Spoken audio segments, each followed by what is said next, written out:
Hello everyone, my name is Chris Dennis and I'm one of the university's academic skills specialists. And in this short video, I want to give you a very brief overview of how the library can help you with your academic work. Now in the video, I just want to look at four main areas. Firstly, MetSearch, which is the university's search engine basically, and how to use it. Secondly, I want to flag up to you a really useful database the university has called Cite Them Right, which will help you with your referencing for your assessed work. Thirdly, I want to show you some of the resources that are available for you on Moodle to help you with what we call academic practice. So things like writing, how to make use of academic sources, these kind of things to help you go about working as a student effectively.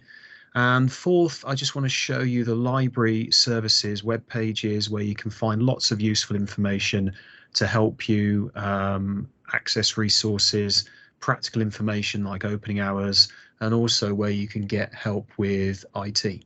Okay. Right, so let's begin by looking at MetSearch.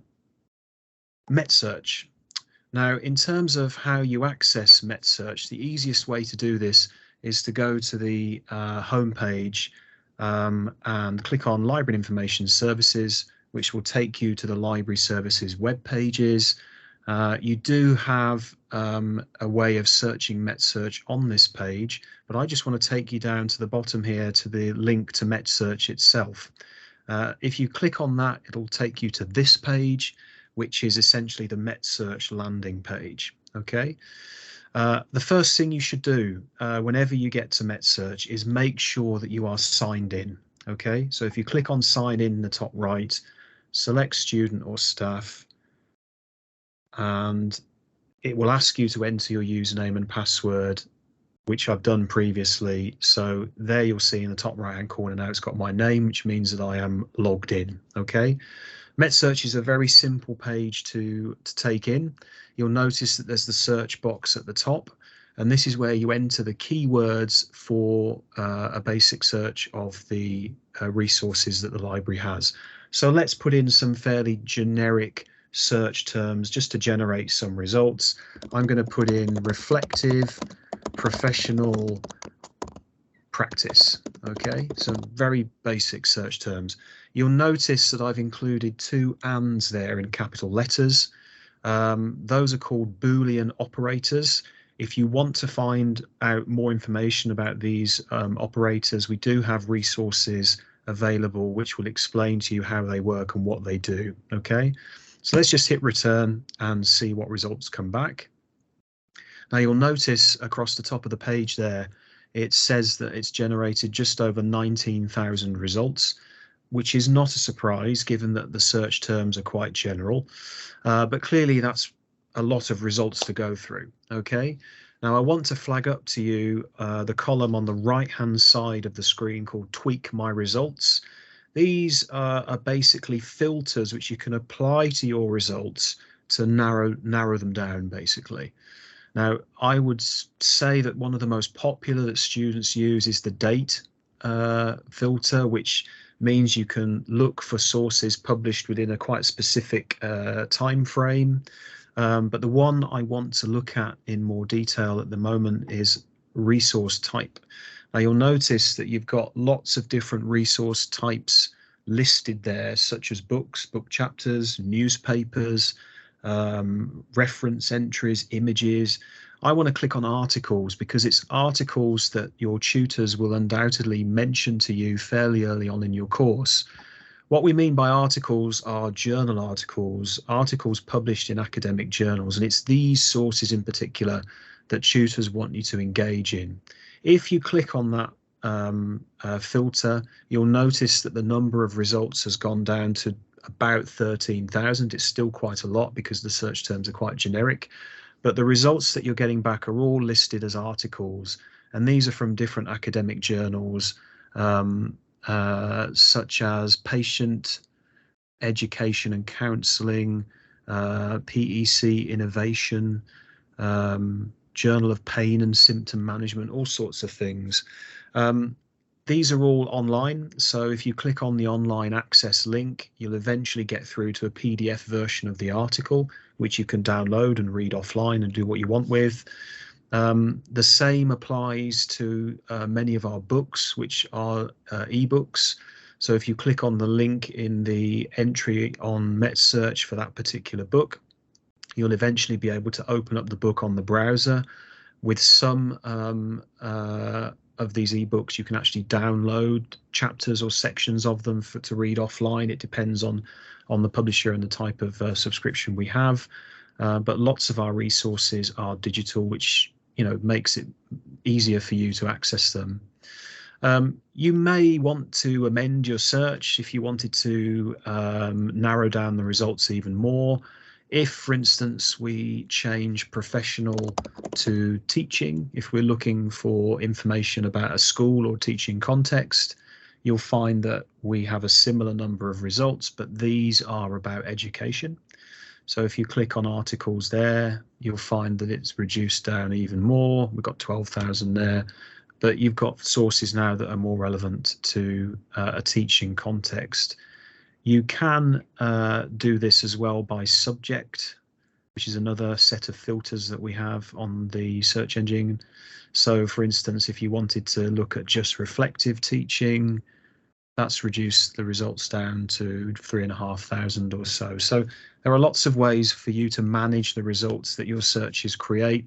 And what I suggest is that you go away and have a play with MetSearch, have a play with these filters and see what you can find basically relevant to your course or relevant to the task that you are looking at.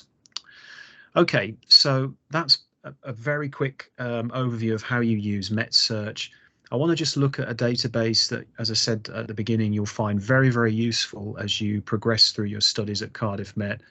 It's called Cite Them Right, and it's about referencing. So if you click on Database A to Z, it'll take you to this lovely screen. And then if you click on C for Cite Them Right, you'll notice that it's flagged up there as one of our most popular databases. If you click on Cite Them Right, it takes you to this page, which is the Cite Them Right database. Because you've signed into MetSearch, you'll be signed into this. Cite Them Right is a really useful database, which not only provides you with information about referencing. So, for example, if you've only just started a degree program, something like the basics of referencing you might find very, very helpful. It's got lots of Q&A sections which will answer commonly asked questions for you. But its main purpose is to show you how to format references for particular sources in a particular referencing style. So if you click on choosing the reference style, Harvard or author date referencing is the referencing style used most commonly at Cardiff Met. It's not the only one, but it is the one used most commonly. So if you click on Harvard, what you'll find then on this page is a list of source types with links to different sources within these categories, which will show you how to set out a reference for that particular source. So if we look at, for instance, printed books, you'll find that you get a brief overview of the category, the elements of the reference that are needed for the references list reference, and then you've got examples. So example one is a book with one author. This is what we call the in-text reference or citation, and this is what the reference will look like and the references list at the end of your assessed work. It gives you examples.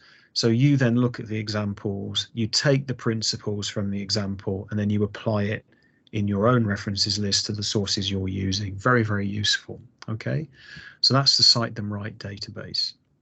Now I want to show you where you can access some resources on academic practice. But what I want to do first of all is I'll take you to the Library Services homepage, which is here. So if you remember, we clicked on Library Information Services on the Cardiff Met web page, which took us to this page here. Here on the Library Services page, you've got information about the libraries themselves.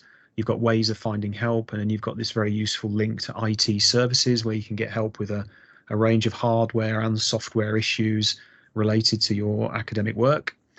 If you click on academic practice, it will take you to the section of our web pages that provide you with help on things like writing and finding resources, using resources, these kind of things. If you click on Study Smart, it will take you to Moodle, which is the virtual learning platform that you will be using routinely as part of your course at university. And here you've got resources on a range of different topics connected to academic practice. The one that I want to flag up for you in particular is bite-sized videos. And if you click on that particular tile, it's a bit slow at the moment, but if you click on that, it will take you to a list of short videos that we have explaining for you, for instance, how to get the most out of lectures, how to take notes, academic integrity, so things like referencing and the importance of acknowledging sources, that kind of thing. Basic video on searching there for you as well. Lots of useful resources for you to have a good look at. Come back to the library pages. At the bottom of the library services page, you've got information about opening hours and telephone numbers, contact details, that kind of thing. So it's all very useful. So yeah, in terms of the main resources that are available, that kind of summarizes it for you. If we come back to the slide that I began with, on there you'll see an email address. If you've got any questions about what we've covered in this video or anything related to it, please just give us an email at library@cardiffmet.ac.uk and one of us will get back to you with an answer to your question. But I hope you found that useful and I wish you lots of luck with your course. Thanks very much.